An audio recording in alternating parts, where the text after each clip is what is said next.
Welcome to the At the Coalface podcast with your host, Jason Greenwood. This podcast is all about what it's really like in the trenches of digital and e-commerce.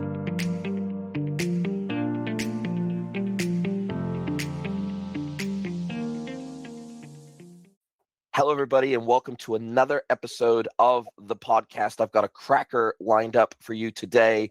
I have got Greg Moore from Fit3D as well as WAIR, W-A-I-R, with me today. Welcome, Greg. Jason, thanks for having me. I really appreciate it. You're from my home state, and we were just chatting briefly about international travel and all the places we've both been. I live in New Zealand now, heading to Mexico next year, and you're based in my home state of California with some amazing weather. Yeah, that is true. It's funny, we were chatting through kids, frankly, and international and how living abroad can help to bring some empathy and understanding to the world, which is like really cool. It's something that I got to experience as a young one, and I hope to give that to my kids one day too. But yeah, it was a good little fun conversation at the beginning. You've got something like 30 games of soccer you've got to coach over the next couple of months. Yeah, it's funny. I've got 3 little boys. So I've got a 9, 6, and a 4-year-old. And the oldest 2 are in competitive soccer, which basically means that my wife and I have sold our weekends away to driving all over California for soccer games.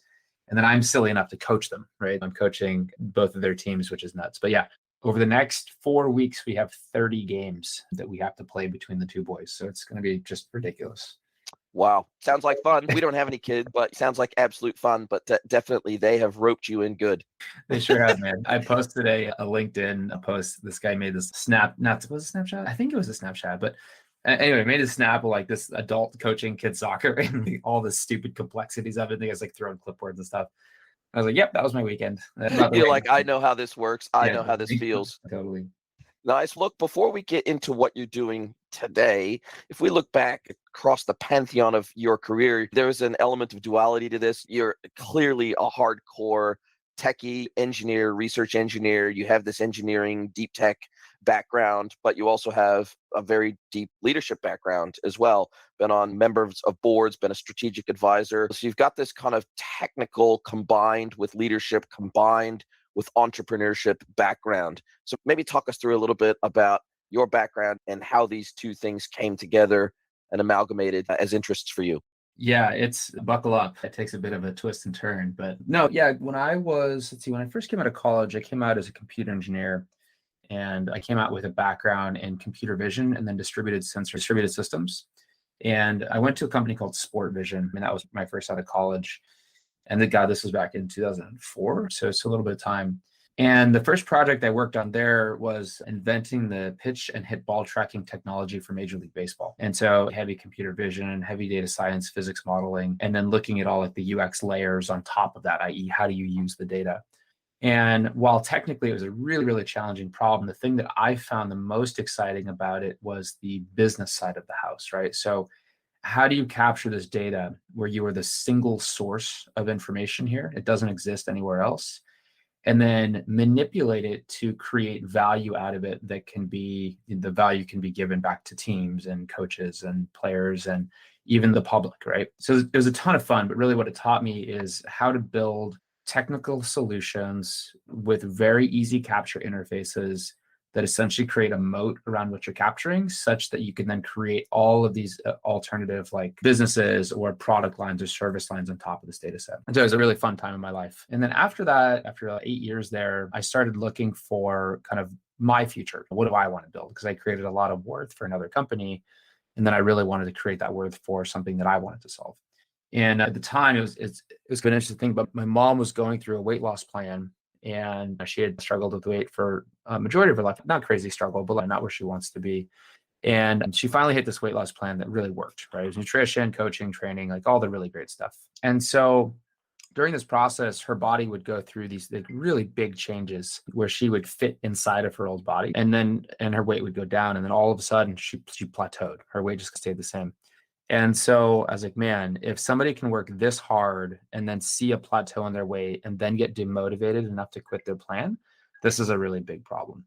And so that's where kind of 3D body scanning came up, which was really interesting to solve problems like my mom's. But the bigger problem was that nobody had ever really captured the body dimensions on the global population. This was a data set that didn't exist. right? So when we think about all the products that are made to fit our bodies, there was nothing out there for them to refer back to. So most of it was guesswork. And so I was like, oh, that's really interesting. So in 2012, we started a company called Fit3D, it's a 3D body scanning company. And that company's still around today. We deployed thousands of body scanners, scanned millions of human bodies across 50 plus countries. And then as we were like figuring out, quote unquote, what to do with the data, we started to get some inbound requests from really large apparel companies. Hey, can we use your information to better size our clothing to better align with the customers that we work with? And they're like, we're not going to sell you data. We'll do it for you. We'll do the research for you. And so we learned. And then we realized that that's a big piece of the problem. But the real problem is helping consumers fit into the clothing that you already have, that you already made, and then taking that data, taking it back to your product and inventory teams and allowing your teams to build different product designs and then inventorize appropriately to match the body shapes of your shoppers.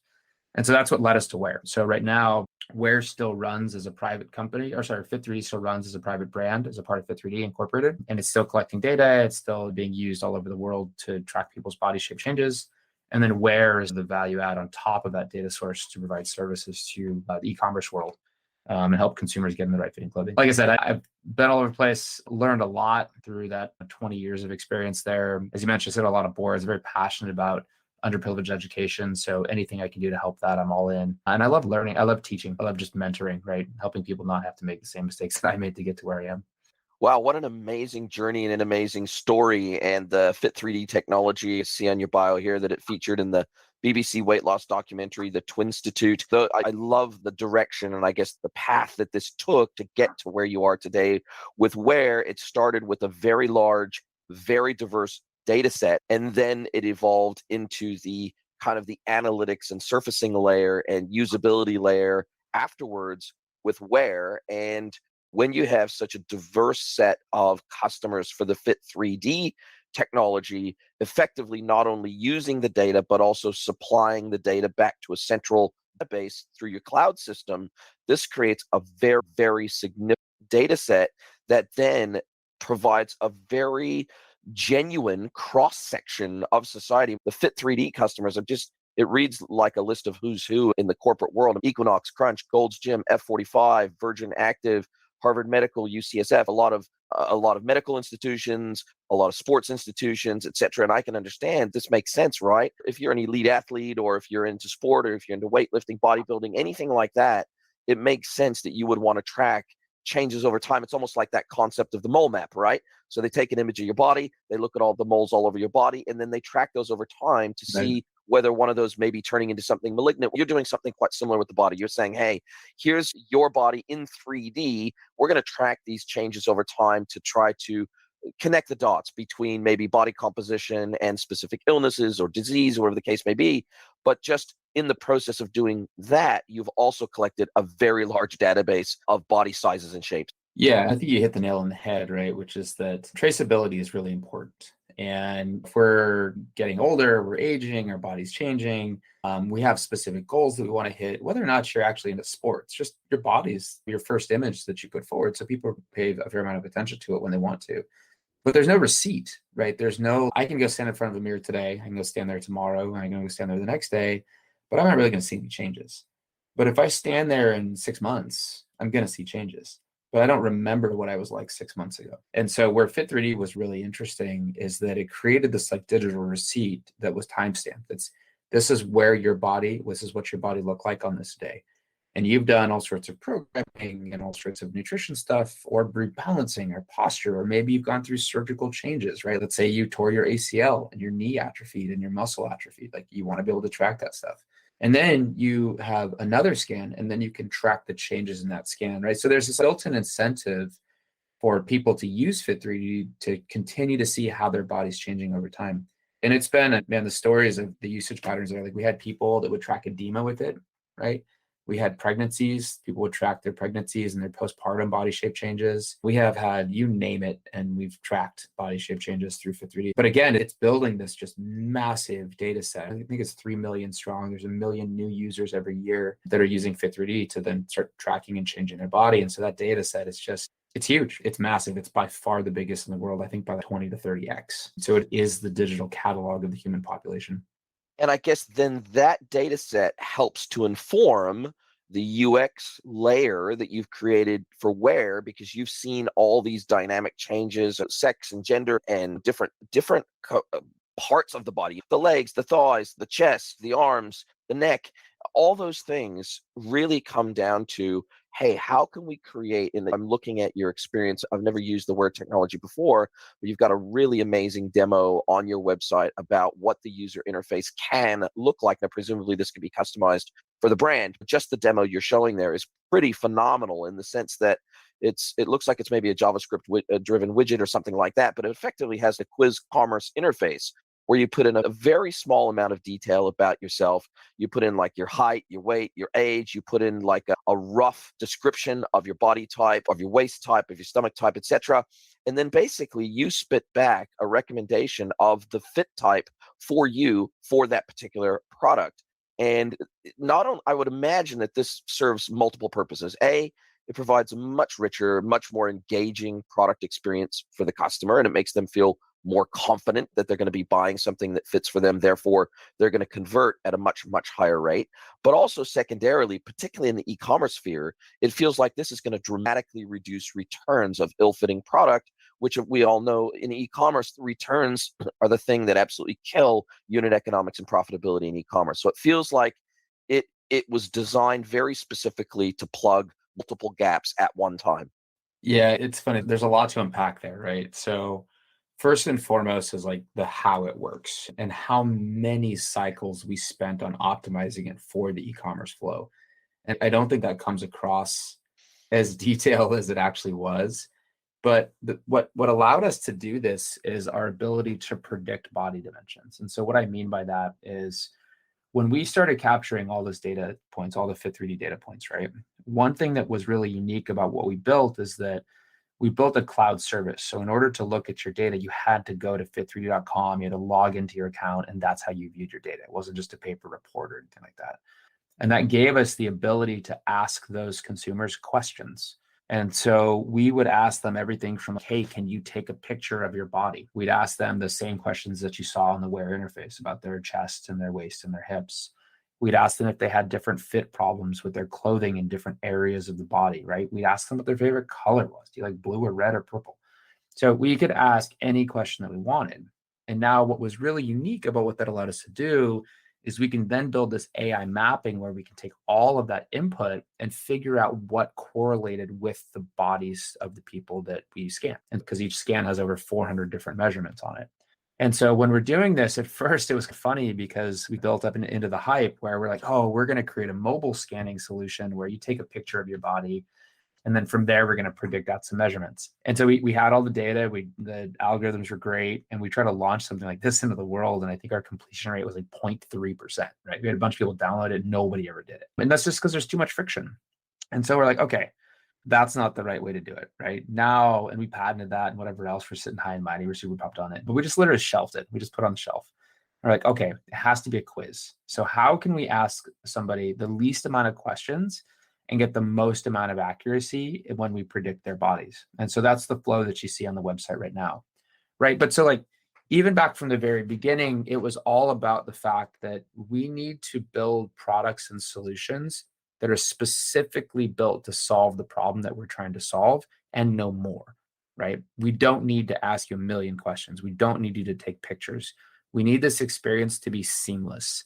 Because what we figured out is that size selection is not a journey, right? It's not something that consumers want to sit there and toil over and experience and whatever else. They just want the size so they can go back to experiencing the brand that they're on, the products that they're looking at. And so we very specifically catered our technology to that. And so in that sense, again, it's really looking like, what's the problem? The problem is that if I don't have confidence in the size that I select, I'm going to either abandon my cart if I add anything to it. I'm not going to buy anything. I'm going to churn and leave.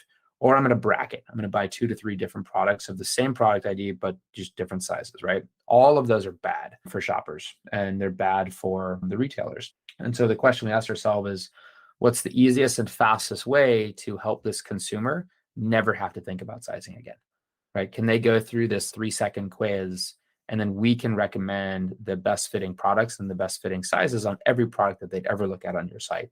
which again, as you said, Jason, would lead to higher conversions, higher AOV, lower returns, less time spent on size and fit queries, whether it's a chat or a customer support call or whatever else. And then how do you use that data on the back end? So yeah, there's a lot of problems when it comes to apparel associated with sizing. And we just found the way to most efficiently get all the information we need to help the shopper and to help the back end company in that sense. And the numbers they're astounding on what it does, which is why we're growing so fast. You put us in, it's immediate profit day one, which is pretty crazy. We're super excited about that. And the statistics are astounding. That's a great segue. You're talking about a 90% survey completion rate here, which blows me away. I just can't believe that stat is so high. An 8x of conversion rate as well, or likelihood to convert, plus a 40x ROI on the investment in the technology. So we're talking about a technology here that, for at least for fashion anyway, feels like virtually a no-brainer. And in terms of the technical underpinnings of this, how do you guys deal with scenarios where same product or the same products or similar products from the same brand can have radically different sizing, and certainly across brands? We like to think that small, medium, large, extra large are all universal sizing, but they're just not. You can look at two brands side by side, and what's a small and one is maybe a large in another. Mm. It can vary that widely. And so therefore, what level of SKU level data do you need to have to drive the functionality and the capability of your technology? Or are you really worried too much about the SKU level data because you feel like your UI layer is going to be so accurate across this broad data set of potentially millions of bodies that you've got from Fit3D that you don't need SKU level sizing information around the point to point on the shoulder, the length of the garment if it's a shirt, or the length of the inseam on a size of a pant leg? What level of SKU level data do you really need to be able to get the results that you're getting? Yeah, that's the other part where we spent like literally millions of R&D dollars, is understanding the garment and how the garment's supposed to fit. And I kid you not, it was millions of dollars in R&D, and it's still growing. So there's two pieces of the algorithm, right? The first one is predicting the body. We know that, we can validate it, we're good at it. We've done lots of studies all over the place to test it. The other one is understanding the garment and how that garment is supposed to fit the body. And furthermore, what is the body shape on a per size basis, on a per product basis, that is the most likely to be kept for each shopper, right? And so those are really tricky problems. And so the other thing that we found out is that brands, almost all brands, bigger brands are a little better at this, but they have no idea how their clothing actually is meant to fit. We get into so many conversations about fit intent and grade rules and tech packs and yada, yada. Like we look through all this stuff, and then we'll go back to a brand's page and we're like, your size chart is using half sizing instead of full sizing. Like, it's just wrong. And this is like a multi-billion-dollar company that I'm talking about here, right? So they have all the resources necessary to make it perfect if they really could. So I think we realized that we couldn't necessarily trust the data that we're giving. And so we figured out, or the given from brands. And so we figured out how to do it by not requesting really any data. And so what ends up happening is that when we're on a site, we're constantly learning, and we're figuring out what size we're recommending, what size is being purchased, what size is being returned, what are the reviews being left for that size. And then we have our own review-based system as well. We're starting to get a lot of fit intent data based on that. We also capture this during onboarding, before you're on. So all this data goes into our algorithms, where we build a per size, per product recommendation engine. And so that means if let's say you're at Built Basics and you're looking at a t-shirt versus a coat versus some pants versus a polo shirt, right? They're all going to use an independent sizing system for every single product that we build ourselves. The brands don't have to do anything for it. And we've just built this through years and years of AI, years and years of data, and then a very powerful understanding of how clothing is developed. But it's that in this process is probably what separates us versus any other competitor that we face here, is that we have spent so much time and energy solving that problem in particular, and it's a very tricky problem to solve. And I'm guessing that the challenge for smaller brands that perhaps don't do as much volume as these huge brands that are doing millions of dollars a month in sales through their websites, if you're a smaller brand, you're not necessarily doing the volume of individual styles, because a lot of these fashion brands, not only seasonal, but they're drop based as well. And so they might only sell 50 of a specific product in a specific size color combination, for example. And whilst you are closing the loop, absolutely, and I'm very interested to hear that you're closing the loop on bringing in returns information. That was actually going to be one of my questions. So you answered it preemptively. But clearly, for example, if somebody's running a loop returns or whatever, then you've got some really, if they're running gorgeous or whatever, then obviously you've got the ability to take granular SKU level returns data about that, and also the reasoning for the return as well, and lump that into the information about that SKU that helps you to continue to recommend better and better sizing options with each iteration of feedback that you get. But I guess where that falls down is where a brand doesn't sell that much of an individual product, right? And so I guess you're starting with an amazing database of body types and formations and what is likely to work. And then I guess also, not only are you working with a great data set of bodies and body types and shapes, but because every single customer of yours for WAIR is also sending data into a central database as well, you can leverage the learnings from the big guys and transfer some of those learnings down to the smallest players as well. So they really do benefit from the scale of some of their largest competitors, although it may not apply to their very specific SKUs. There's certain learnings that you're getting out of the biggest players in the market that are, to a degree, transferable to the very smallest players, right? Yeah, I think that's exactly right. First and foremost is that we don't share any brand data across brands, right? So whatever data we capture lives and it's totally private and has the unique benefit to that brand. But the learnings themselves are interesting, right? So if you think about a product, it all comes down to a pattern block. And so even for the smallest brands out there, like drop-based brands, the likelihood that they're using the same pattern block over and over again with just different designs on the front side is really high, because changing around the pattern blocks is really difficult and they're not going to have the money to do that. And so even though you may have a drop of 50 units or something like that, or 50 on a per size basis, the learnings from that can continuously be used until that pattern block changes, and we track that. So there's just a lot of benefit across the board. Frankly, we took the approach that if we can solve this for the brand that's just getting started, and then we can create scalable solutions on top of that for the largest brands out there, then that covers the full end-to-end spectrum of the ready-to-wear market, which is where we focus. And that's exactly what we do, right? So even for those brands, like we work with tiny little brands that are just getting started, they're just as successful in our size recommendation accuracy as the largest brands that we work with that are out there. And the reason is because the algorithms that we've created work all the way up and down the stack, right? We wanted to solve the problem for everybody, not just the select few that could afford the highest price solutions that were out there. And what is, from a technical implementation perspective, what is involved for someone to come on board with WAIR and get it integrated with their e-commerce platform? And I don't see on your website, maybe I just missed it, which e-commerce platforms you can have default integrations with, but what is involved if a brand actually wants to onboard your technology into their business?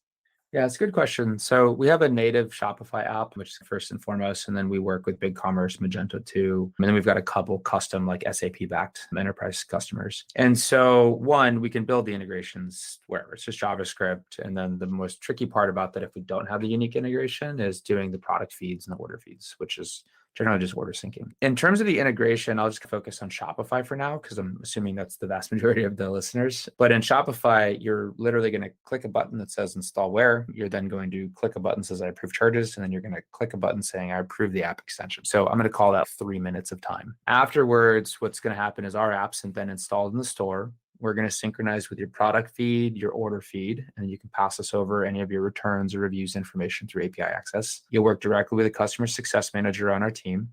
You'll have a 15-minute call with a customer success manager where we'll learn about your sizing a little bit, whether or not there's alignment, what your size specs say, what your grade rules are, and then we do all the mapping, right? We do all that mapping over. The next thing we're going to go through is what's called an alignment review. We're going to have either a couple members of your team or your customers fill out a 15-second form. It's all online. And that's going to seed all of our algorithms so that we can start to be able to do the size and fit recommendation. We're then going to schedule another 15-minute call with you where we go through and we check whether or not you believe the recommendations are accurate to begin. If you say yes, which most people do because they're really good, then you're going to literally click one more button that says launch Fit 3D, or sorry, launch WAIR Live, and then you're done. And then WAIR's up on your site. It's helping your customers, and it's starting to continue to pull in data and then just continuously look for opportunities to optimize. So literally, we launched one company called Bad Birdie. Jason Richardson was a great brand. They're growing really fast. I think it was 2 hours total from the time he said, I want this, to the time that it launched. So it can be as fast as you're ready for it. It just doesn't take any time. I think one of the biggest things that I've come across in my career is understanding that onboarding is not a value. The lack of onboarding is a value add. And so when we build these things technically, we wanted to make sure that they can be onboarded within minutes, and that we build the appropriate technical stack and AI layers and everything else after the fact that make that easy. And so we've done exactly that. It's been really powerful for our customers. The tricky part is getting people to believe that before they actually sign up. When they sign up, they're like, holy crap, that was fast. Before they sign up, they're like, there's no way. So getting people over that hurdle has been it's a fun problem for our marketing team. Absolutely. And I guess those drop-in integrations, those plug-and-play app-based integrations are key to helping to build that confidence that it is as easy as installing an app and seeding it with some base data and then going from there. And then I guess the benefit of your platform is the fact that it's going to improve over time. It's not a fire and forget solution. So it's constantly learning, it's constantly getting better and improving iteratively over time. And presumably, if I start today, 6 months from now, the fit's going to be better. 6 months after that, it's going to be better again. 6 months after that, it's going to be better again. So I guess it's that iterative improvement in the sizing recommendations that are being given and the constant closed loop of feedback that is going to make the product better for that specific merchant. So we look at that in 2 ways, right? The first way is that, yes, the recommendations will just continuously get better. The reality is that they're so good to begin with that they don't really need to get that much better. But if they do, we look for opportunities, we communicate with the team, and then we'll switch over to the new algorithms. But we just found a way to get them so good out the bat that there is learning that goes on there, and the learning gets integrated, but it's never this like huge material shift where you have to struggle with failures out front, where we just got it really good. The second part of that is that all this data comes back to the teams.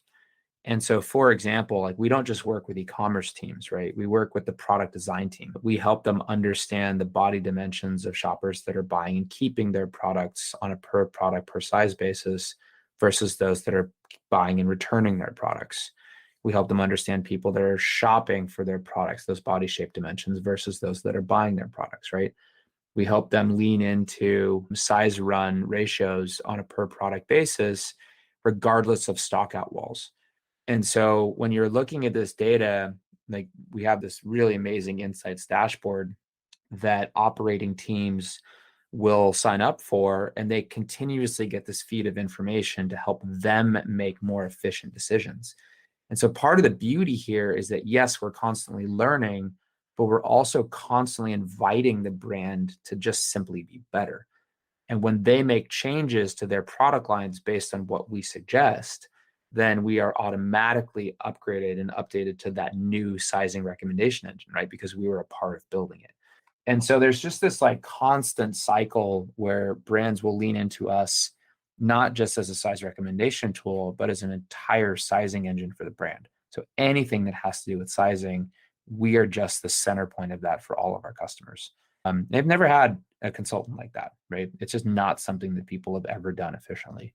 So that's the other part of it, which is just this huge staying sticky power for us, and it's this huge unlock for our customers. I'm assuming that you provide all of this data back to them if they so desire via API, so that they can then push that into, say, their ERP for demand planning, or they can push it into a BI layer for product planning, or they can push it into a PLM platform for product development purposes and feedback purposes. I'm guessing that there's multiple ways that merchants may want to use the data that you're collecting on their behalf to close that loop in other operational parts of the business or in marketing automation, and maybe it goes into a CDP. There's probably multiple endpoints for the data that you collect and harmonize and systematize for them that can slowly but surely over time improve their business operationally as well. Yeah, I think that's right. Our whole vision here is to create sizeless commerce. And basically what that means is giving the brand, the merchant, enough information, and then giving the shopper enough information the shopper never has to think about sizing ever again for the rest of their lives, as long as they're shopping on that brand. And yeah, the data, I think that merchants are getting more sophisticated with how to utilize the data from their BI tools. This is something that I went through with my prior company at Sport Vision, right? Like when we came out with all this pitch and hit ball tracking objective data, these teams like the Yankees and Red Sox and Dodgers and Padres, whatever else, they had no clue how to use this information. And then all of a sudden they started investing in their technical teams and their data teams. And now you get a game of baseball that is entirely different from when it was ever played. And you're seeing the same transition in e-commerce right now, where the new position a couple of years back was like ahead of e-commerce. And now the new position is ahead of data, ahead of insights, ahead of analytics. And they're starting to really be able to lean into all this enriched data and pull it together. And that's exactly where we want to sit, right? Our goal there is to put the body dimensions of each shopper and the journey of each shopper into that whole data set to enrich it, which can then be used throughout the organization to provide a lot of benefit. So yeah, this industry is transcending. It's going through the exact same thing that I basically brought to baseball in the same way. And it's really cool to see it because there's a blueprint for it already. Love that. And you guys are an end-to-end SaaS platform. They don't have to worry about infrastructure or scaling or anything like that, dealing with all of that for them. But how do you guys make your money? How do you bill? What's your pricing model? How do you guys make your money? Yeah, really simple. So we try, and it's all public on Shopify, so I'll just say it right now, but it's $125 a month and then 50 cents per order that uses WAIR. And the way we built that pricing is that customers with about $100 AOV, they're going to see an immediate and direct ROI on what they give us of 30 to 40x, right? So for every dollar they pay WAIR, they're seeing $30 to $40 worth of value back just based on increased conversions, reduced returns, and a reduction of time spent on customer support queries for time and for size and fit.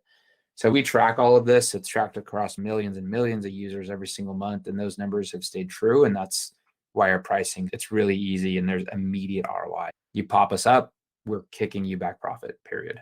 And so that means that basically you're taking the information on the PDP or the product page and you're saying, okay, this customer's they've popped up our fit quiz here. We've given them the information. They've added the product to their cart. They've completed the checkout. We get effectively a cut of helping that product convert for the merchant. Yep, that's right. We think about it less as a per product attribution and more of an experiential thing, right? So we help that shopper have a better experience on your site, select the best fitting size. And given that they're doing that, they're likely going to buy more, which is very true. They're going to return less, and their repurchase rate is going to be a lot higher within the time period of your repurchases because they're satisfied. So like all of it comes together, but sizing is just huge friction. And I think that if you look at e-commerce, like we've been using size tables and fit guides since the Sears catalogs in the 50s. And the reality is that the problems with returns and sizing confusion has only gotten bigger. And so it's one of those things where it's just a massive problem. And I think we're finally the solution to help to put that problem to rest. And if you guys, because you're fairly young, obviously Fit3D itself is not young, that's a 10-year-old company, but where is the younger company? It's just under 3 years old. Have you guys had to take on any VC funding? You speak about these millions of dollars, and I don't doubt that. I know how expensive software can be to develop, especially SaaS software that you're looking to make as broadly accessible as possible. Have you had to take on any funding? Are you thinking, is the goal ultimately to take the company public? Kind of what's your thinking and what's your view on growth? What's your view on your path to continued growth? How have you gotten to be where you are so far? Yeah, so we raised money. So Fit3D and WAIR are essentially the same company. It's all under Fit3D Incorporated, which you can think of as a holdings company. We raised $7 million for that. And most of that went towards the data collection for Fit3D. And then Fit3D generally runs cash flow positive, right? So it is the backer for WAIR, if you will. And so we've been able to use the capital getting kicked off from Fit3D to then generate WAIR. Or to drive WAIR. So we will likely end up raising more VC money specifically under the WAIR banner, just because in the e-commerce world, like hypergrowth is a reality, but that reality does take cash flow, right? So I think what we are trying to do is to make sure that we have the product market fit appropriately, make sure we've got scalability solved, make sure we have a pretty sound go-to-market strategy, and then we can start dumping some fuel on that. And I'd say we're probably about two months away from feeling really comfortable to be able to push on that. But yeah, so likely we'll end up doing that. And then in reality, like my job as a CEO, right, is to build the biggest, baddest, fastest company. And when it comes down to liquidity events, it's really about market dynamics. So if the market is still capable of housing fast moving company, then we're going to continue to build it. If the market dynamics are getting more competitive or very challenged or whatever else, then, it's our job to make sure that our shareholders are well compensated for backing us as a company. But at the end of the day, man, this is a ton of fun and we're growing really fast and I love it. So in that sense, our job is just to continue to grow, continue to build. The team's great. So we love working together. It's been a lot of fun. Love it, mate. And do you guys feel like you've got any competitors in the market doing anything remotely similar to what you do? Or do you feel like the Fit3D data set is your unique secret weapon that even if another company tries to do something from a UI perspective that's similar to you, it is the data set that you guys uniquely have proprietary access to that really makes you the cut above in your space? Yeah, it's a good question. I've got my coy answer of nobody competes with us. We're a cut above, yada. But no, in reality, there's definitely competition, right? I think TrueFit's a competitor. Fit Analytics got bought by Snap, but they're still in the market with an unsupported product. You got companies like SizeBay, Fiddle, whatever, right? And it's such a big problem that you're going to have people in the space. The reality is that, all of those other companies have either a different way of doing it or a similar way of doing it with less data, so on and so forth. I think what really sets us apart is, yes, the data and our ability to use it, but really our team. When I look at our team and I look at the problems that we've solved through our 20 to 25 years of individualized experience, we not only have built some of the hardest, most complicated tech in the world, we also are unbelievably pragmatic and focused on solving specific problems every time we come together. And in that sense, we have the forethought to see where the industry is going, what really solves the problem, and how we build specific features exactly towards those problem sets. And so we just get to solutions faster and more adequately. And then we have an amazing marketing team to really start to communicate that into the industry. So and then I shouldn't fall down on our operating team, right? Our operating team, for them to be able to figure out how to get customers onboarded as quickly as possibly and with really no churn is out of this world, right? When customers onboard us, they love us. We stay. We're just there. Those are really hard problems to solve. Yes, it's data and yes, it's tech. It's really the thing that I probably am most satisfied with is the team that we've built. And man, I'll go to bat with this team and they'll just slay anybody. And I love that part of it. I just totally trust them. Man, that's such an enviable position to be in where you've got such a team that you're not only proud of, but that are also helping to make the company such a roaring success. Now, you're also a builder. And so from your perspective, if you're willing to share, what kind of things are your customers maybe asking for today that you don't do? Or what are some of the functionalities that you have that you say, hey, yeah, we do this today, but we think we can do it better over the next 6 to 12 months. Here's what kind of some of the product roadmap looks like for us. We're actually going to bring even more value to our product than we have today. What's in your thinking around your product development roadmap? Yeah, it's one of those really fun questions where there's a million ideas floating through my head, and then there's a 3-year roadmap that we've already got structured out, some of which I can share, some of which I can't. But I think at the end of the day, that the high level is that we have this saying, this sort of tagline, which is called sizeless commerce. And our goal in e-commerce is to give shoppers an experience where they never, ever have to think about sizing and fit. And so right now that experience is on the PDP, right? It's on the product page. So I've already fallen in love with some product and I just want to make sure that I pick the right size. What I can say, still giving away the farm here, but maybe not going too far, is that our goal is to create that in a more upstream environment, right? So how can we change the experience from, oh, there's this cool brand called Fresh Clean Teas that I think I really like. I saw their advertising. I'm going to go to their page and I'm going to sit here, I'm going to scroll through their categories. I'm going to scroll through their products, right? Not knowing if the product that I click on is the perfect fitting product for me. I want to be able to have the first experience be something where the shopper goes through WAIR and then their entire catalog is dynamically adjusted to recommend things that I know are going to fit my body. I never have to worry about it. So those are the types of things that we're starting to really think about. They're hard problems. There's going to be companies that are going to say they can do that. And we've looked at it really hard and they're really hard problems to solve. And so I think that, that's where we're going. And I think that It's going to take some time to get there because there's a lot of data that needs to be processed to pull that out on a personified basis. But that's the vision, right? The vision is to totally take away size confusion and size complexity from a shopper. And that's really exciting. Super pumped on that. You read my mind. I was actually going to ask you if persistent filtering, persistent faceting, the ability to hide variants that don't apply to that customer on the PDP, showing products that are the fit for that customer on the category pages, etc., being able to toggle on and off that filtration, if that's kind of on your roadmap. Because we see this with, for example, auto parts. For example, you create a My Garage, right, where you got these 2 or 3 vehicles that are yours, and when you switch that on, then the whole entire site is filtered for products that work for your vehicles. Or, for example, when you've got a vehicle turned on, you might see a label, a product label on the category page that says fits your vehicle, or something like that that's very dynamic in the sense that I can see all products, but I can immediately and visually see the products that I know with a high level of confidence are going to work with my vehicle.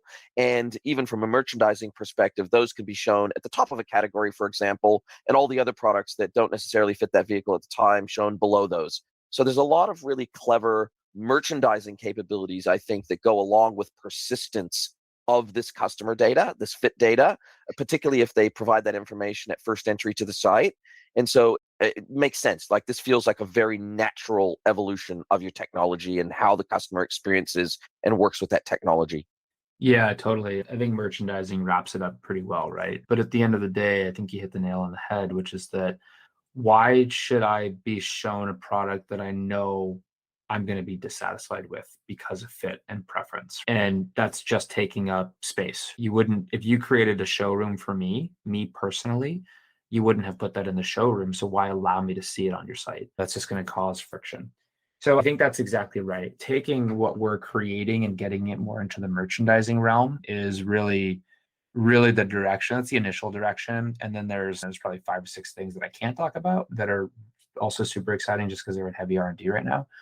But that piece of it just makes so much sense. And it just changes the way that we shop. It totally revolutionizes what's happening as I'm looking through products. I think the hard thing about it, like the thing that's really unique, right? In a car, for example, it's a hard good. There's a model number, there's a year, there's a product number, whatever else. And then there's everything that's tagged associated with that. There's not a lot of like preference in that, right? If I need a carburetor or an exhaust or a fuel injection pump, whatever that is, like, there's going to be one thing that fits my car. Where clothing gets really interesting is the notion of preference. And preference may be unique for sweaters versus basics versus pants versus jeans. And so being able to integrate all of that information is what really sets this apart.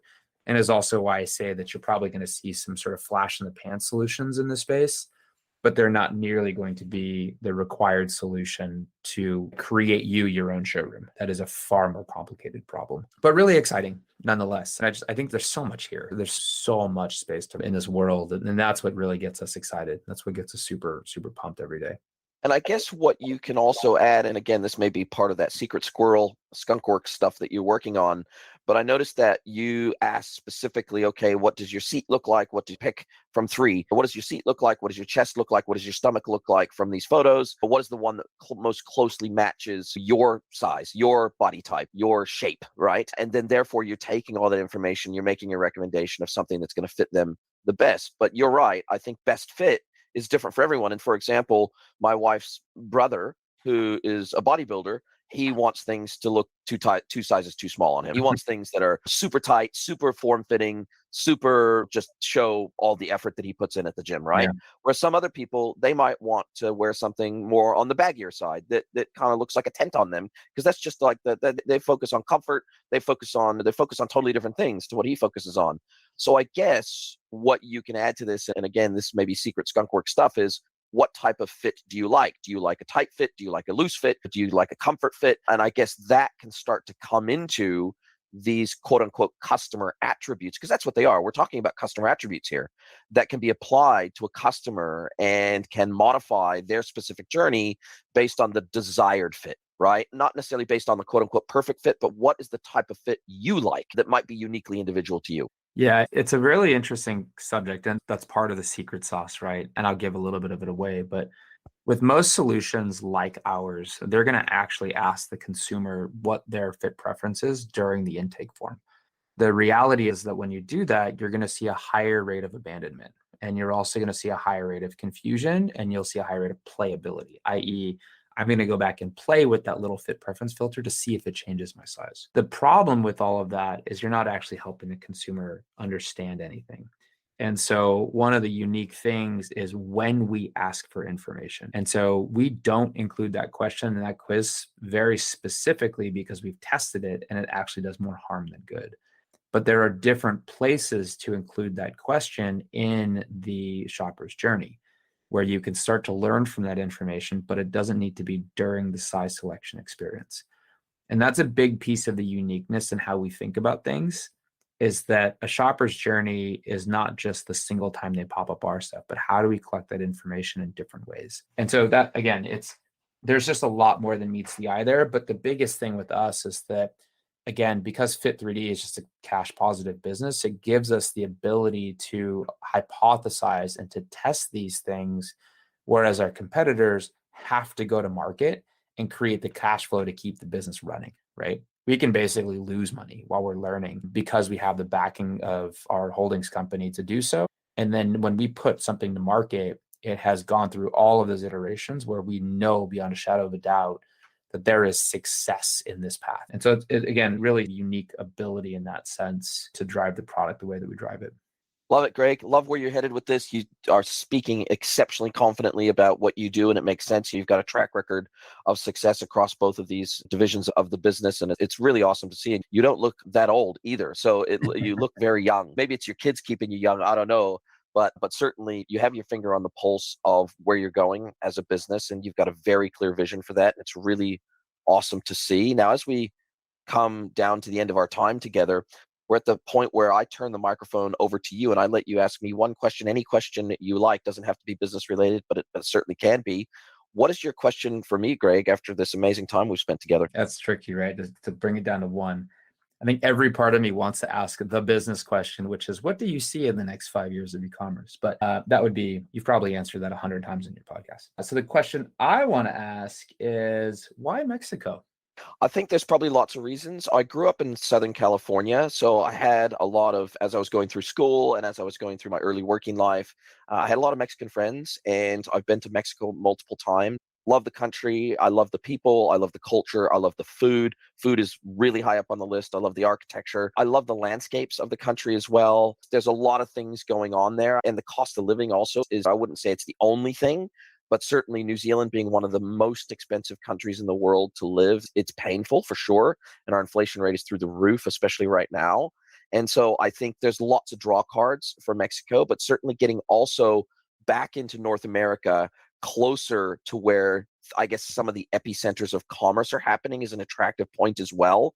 There's a lot of conferences in North America that I haven't been able to go to for many years just because it's so far away. And I have never been to SX. I've never been to South by, for example. Really want to go there. I've never been to Retail's big show. Really want to go there. There's some big conferences, not necessarily because it's a whole lot of content that I don't know about or content that's going to teach me something new necessarily, but it's the networking opportunities. It's being able to meet people in person that I've only ever built relationships online with. Those are probably the biggest draw cards for us to moving to Mexico, and just a new exciting chapter. I moved halfway around the world once, and I know what that feels like, and I know what that looks like, and I know the benefits it's brought to my life. And being able to develop that empathy and see the world through a different lens than the one you were raised with, I think creates massive benefits personally and professionally. And my wife's only ever lived in New Zealand, and she's looking forward to that next chapter too, and that next adventure that I've already had coming this direction. We'd like to have that adventure together going that direction. I love that. We talked about it before the show and then just at the very beginning here. But when I grew up all over the world, my dad was in the military. We spent a lot of time in Europe and Germany. And being able to see and experience new cultures is just one of the absolute passions of my life, to that point when my wife and I travel, sometimes with the kids, we may do a day or two at a hotel, but then we're going to stay at an Airbnb in the city that we're in. And we're going to live the life of the people there. And I think that being able to spend more time doing that is just an absolute gift. And it's something that really makes the world just a little bit smaller, and you understand it a little better, which is something I think we desperately need as a people right now. So I love that. I love that you're doing that. I really appreciate that. Love it, mate. Thank you. Now, If people want to get a hold of you or WAIR, are they best to go to your website, which I'll just spell it out for people so they don't get confused of how to spell it? GetWAIR, GetWAIR.com. You can learn a whole bunch about the platform. You can request a demo. You can do all that stuff through the platform. There's live chat there, and I see your smiling face at me there, even on the live chat. If they want to learn more about WAIR or you, are they best to get a hold of you directly, say through LinkedIn or something like that? Or would you prefer that they just go directly to the website? How are they best to find out more about WAIR?